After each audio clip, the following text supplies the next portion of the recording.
Hello and welcome to Habit Nerd, a podcast show that knows that few things can have a more powerful impact on your life than improving your daily systems, habits, and mindset.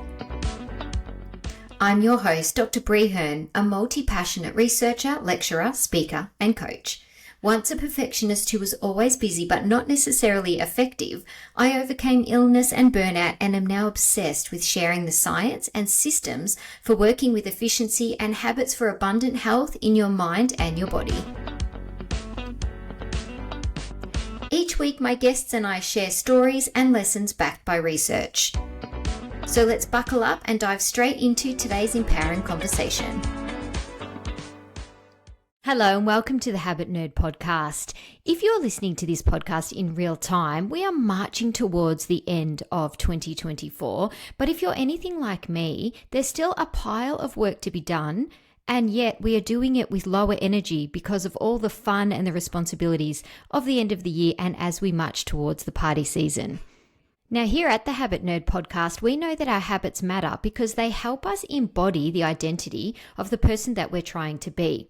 So today's episode is for people wanting to embody the identity of somebody efficient, somebody productive, somebody focused, and somebody who is really competent getting tasks done in the allotted time so that they can get on to doing the next task with efficiency as well.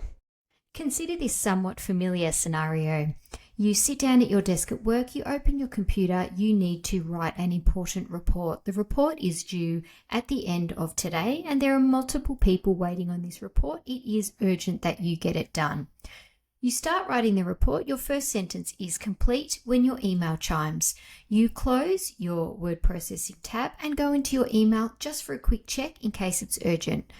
The email you read is not urgent, but it contains a number of questions. So now your attention is drawn to the answers to those questions and when in the day you might be able to find the answers and reply to the email. Remembering that it's not now, you close that tab back into your report.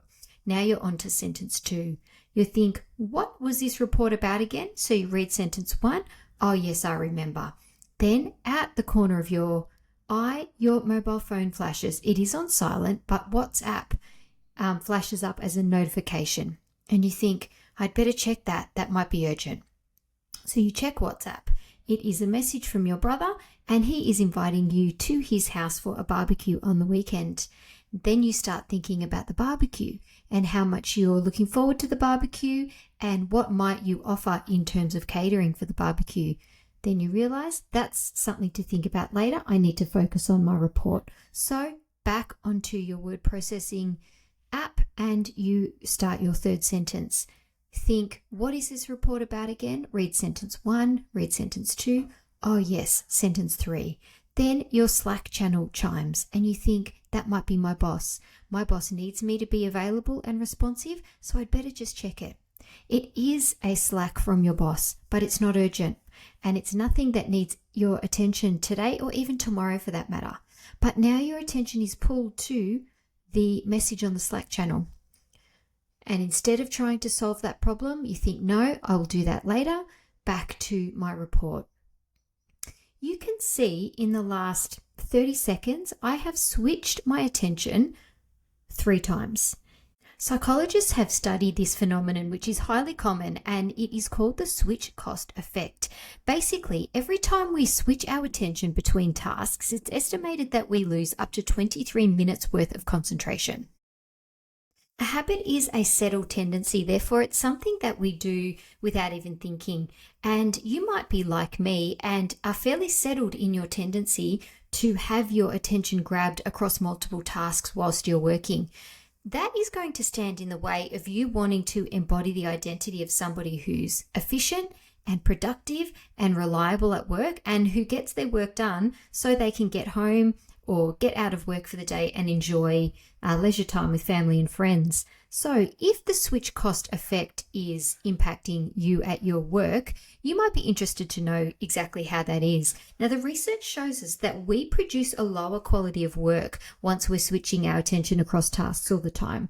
We make more mistakes and therefore we need to repeat tasks, obviously. Now, switching tasks disrupts our memory as well. We can't take in new information and we can't maintain that new information. And therefore, our quality of work is diminished. Now, the switch cost effect impedes flow or flow state. Now, flow state you would recognize as being the absolute gold standard when you're working. It's when you are almost indistractable. You're completely immersed in what you're doing, and it is where you are getting your best results. But getting into flow state requires sustained focus. Now, if you need to sustain focus on one thing, that is going to be impossible if you keep switching your attention across tasks. The switch cost effect leads to decision fatigue. We're less likely to make good decisions when we grow tired, and every time we switch tasks, we are draining our cognitive resources. So therefore, we are running out of our juice to be able to make good decisions at work. And obviously, as I said before, task switching wastes time. Studies show that the average professional swaps tasks 15 times on a given workday. And as I said before, if 23 minutes of concentration is lost every time you switch tasks, and it's 15 times, that is over 5 hours of lost concentration on any given workday.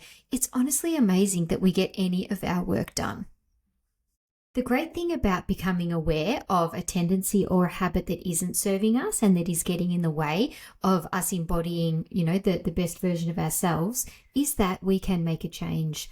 I am here, habit nerds, to use the research to give you some support if the switch cost effect or constant task switching is something that you would like to overcome. You might like to, as Laura Mae Martin from Google says, act like your own PA or your own assistant in setting up your workstation before you get working.